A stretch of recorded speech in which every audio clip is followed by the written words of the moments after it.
Ambassador, I will say frankly, I'm one of the people who thinks you should be expelled from this country, and I believe that it's to do with the policies of your state.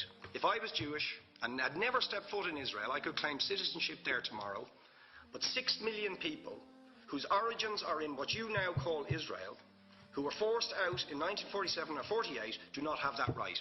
Isn't that part of the reason why the Palestinians are in dispute with Israelis? Because you deny them the right to return to their homes and to their land and to their villages, and that they have a legitimate claim, even under international law, to return, but you deny them that right.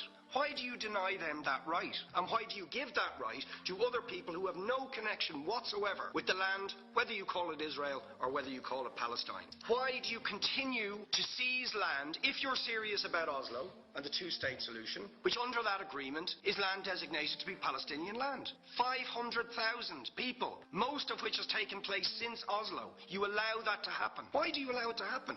If you're serious about giving this land to the Palestinians, it's absolutely extraordinary. Are you not just taking us, Ambassador, for idiots? That you can say with a straight face, we're serious about peace, but while we're serious about peace, we're going to seize Palestinian land. And you expect the Palestinians to just sit back and do nothing about that. Now, you know what the Palestinian people have been asking for. Far less even than some people would ask for. Because I believe the whole apartheid system should be dismantled. But what they've asked for is to lift the siege of Gaza. Just to lift the siege of Gaza. Let them have an airport. Let them have ports. Let them not be dictated to by a government for whom they do not vote as to what can go in and out of their territories, whether they will have power, whether they will have clean water, whether they will have medicine. What makes you think you're allowed to have nuclear weapons and the fourth biggest army in the world and visit destruction on the people of Gaza, but they have no right to defend themselves? They have no territorial sovereignty over that land. Could you ask questions, please? How do you